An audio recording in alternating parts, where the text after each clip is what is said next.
testimony of Charleston White from when he testified in 1993 from the crime that occurred in 1991. Yes. So I'm not gonna read the whole thing because it's long as hell, but I'm gonna read just read like the basic, most important parts that I believe Ayatollah Marv here has highlighted, and so one of the first. So I'll just kind of go through it little by little. Question: did you go to Pueblo Creek Apartments to see Antoine Doolittle? Yes, ma'am. Did you see the person? Do you see the person in the courtroom today that you know as Antoine Doolittle? Yes, ma'am. Would you point him out and an article of clothing he is wearing? Boy, Answer: I hate to get caught black in the dark suit, alley with these two white ugly shirt, motherfuckers. and gray tie. Question: is that him on the end of the table? Answer: yes, ma'am. Question: Charleston, what did you call Antoine Doolittle? What was your name for him? Answer: Twan. Question: Twan. Answer: yes, ma'am. Okay. Listen, y'all listen to Foxy Mike G Entertainment, man. Check this out. These two tough, rough-looking motherfuckers right here. Melvin Farmer and Ayatollah, they exposing motherfucking Charleston White's rap party, his motherfucking paperwork party, his motherfucking telltale, his nanny boo boo, I'm telling, paperwork party. Anyway, listen to this motherfucker. We been knew this motherfucker was a rat. He said he's a rat, but now we know it came from all the way from when he was a kid. Go ahead and hit that like, subscribe button. Y'all listen to Foxy Mike G Entertainment, and I'm out. And the question is, okay, did you ever refer to him as Antoine? Answer: every once in a while. Okay. So this is the part where they kind of talk about where they're getting into stealing stuff, or where they're planning on stealing stuff. The results are in from our... Question: all right, and now you were going to get these pants at Dillard's. Answer: just go try them on and just run out. Okay. Did you have any money that you were going to use to pay for them? Answer: I didn't, but they did. Question: excuse me. Answer: they had money, but I didn't. Question: okay. Hold on, y'all. One more thing. Remember this motherfucker Charleston White always talking about his mama and daddy was well off to do. They had money. Bitch ass nigga, you in Dillard's trying to steal pants. They had money and you didn't. Lying ass dude. You just one big fraud ass lying motherfucker. I can't stand a lying motherfucker. That's why I don't like you. Cause you're a con man. You're a fraud. You're not real about what you're saying. It's all about the money. It's all about you. You want to be the star. You want everybody to see now that you was once a murderer. I finally made it. That's all this is about, bro. For the pants. Answer: no, ma'am. Question: so you were planning to steal them?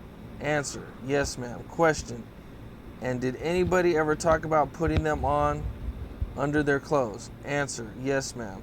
Question: whose idea was that? Answer: Big Twan's.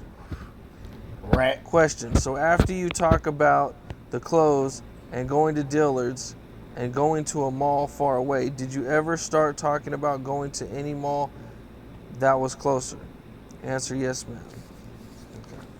Question: Charleston, whose idea was it to take a gun with you to the Form 303 mall? Answer: Antoine Doolittle's idea. Question: I told you, this motherfucker a big rat. You feel me? On merch. This nigga a rat, nigga. Fuck is wrong with him, man? Antoine Doolittle's? Answer: yes, ma'am. Question: did somebody get a gun to take with you? Answer: yes, ma'am. Question: and why did Antoine want to take a gun? Answer: just in case we have some problems on the way, like got stopped trying to get the jackets. Question: okay. And was that gun placed in the car, in DJ's car? Answer: yes, ma'am. Question: and who placed it in the car?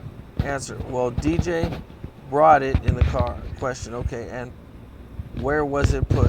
Answer: it was put in the back seat in between me and Big Twan.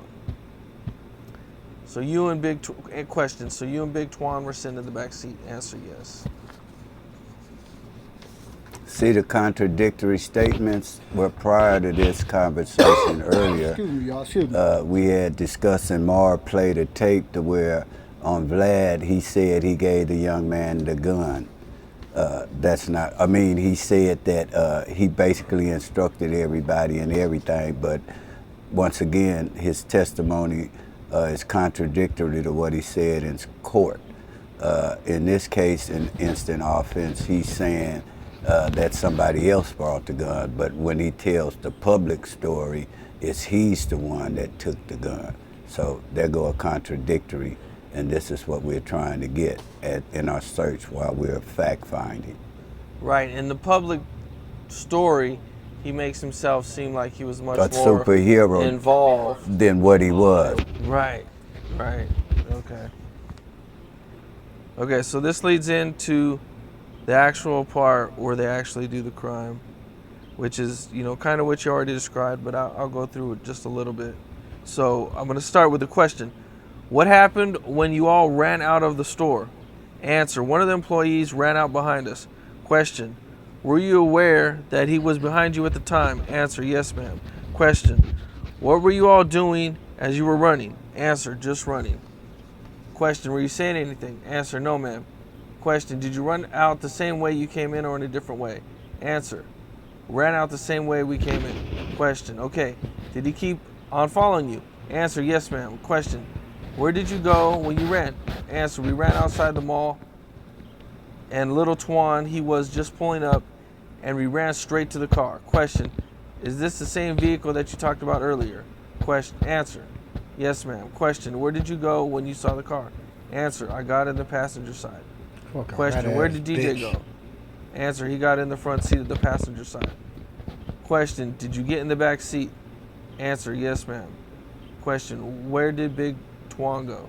Answer. He had dropped the jacket, so he ran around the car and picked the jacket up, and he got in on the driver's side of the car into the back seat. Question. When you got up to the car, where was little Twan?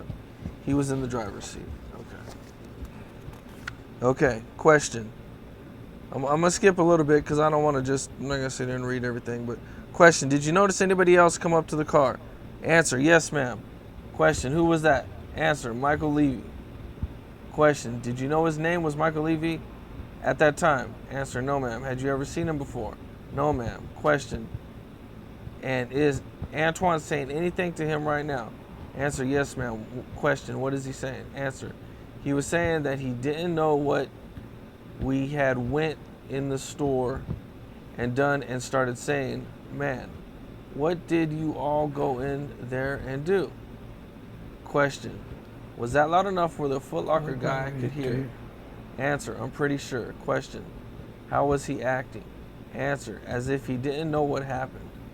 Question. Did he know what happened? Answer. Yes, ma'am. Question. So what is the next thing that happened, Charleston? Answer. He was hitting the windshield. Question. Let's back up. Who was hitting the windshield? Let's distinguish. When he said, yes, he did know what happened. The guy that drove the car, Twan, he told them that he didn't know anything that was going on. He never went in the store. He never took a jacket. He never took anything. Charleston White implicated him. And when he's talking about Michael Levy, and the guy that ran out for them at the store, he stood in front of the car and told them they couldn't go anywhere. Lil Twan was the driver of the car. He didn't move. The window was down, and Michael Levy is going to hear the testimony. He took the ignition keys out of the car. Question.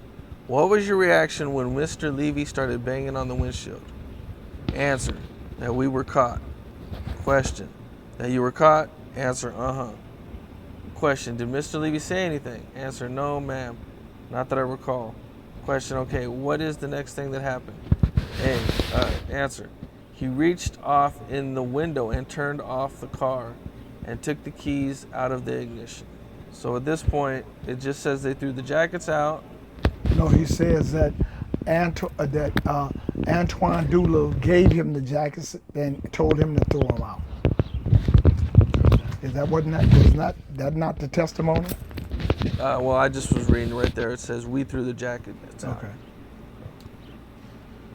Big Twan handed me a jacket and I threw it out of the door. Question, what happened next? Answer, I told him to give back the keys. Question, you told who that? Answer, Michael Levy. And he said if we wanted the keys, we would have to wait for the police. So Antoine got out of the car, little Twan got out of the car and walked around towards the back, and he told DJ to go get the keys.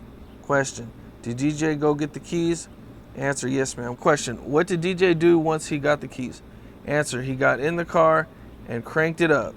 Question, where did little Twan go after he went around and talked to DJ? Answer, he went to the front of the car. Question, what happened next?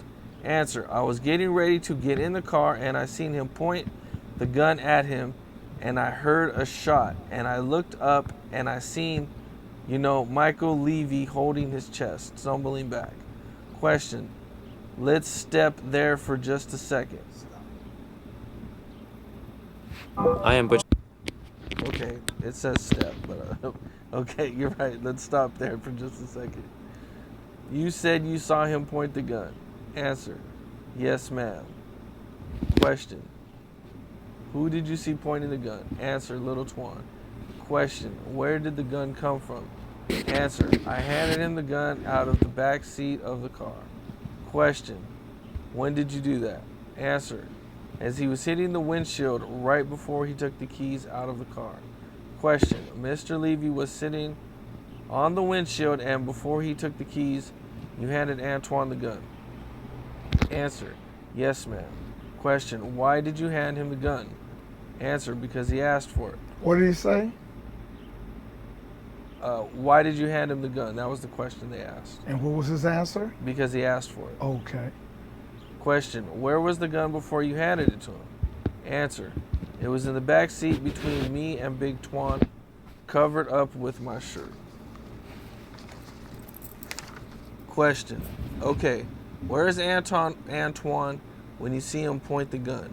Answer, he is standing in front of the car a little bit. Don't forget to hit that like and subscribe button. And you show the jury with your arm how you Entertainment. saw him hold the gun. Answer, pointing like that. Question, are you holding your arm extended out pretty much all the way? Is that accurate? Answer, yes, ma'am. Question, did you notice what Mr. Levy was doing at this time? Answer, he had his hands up.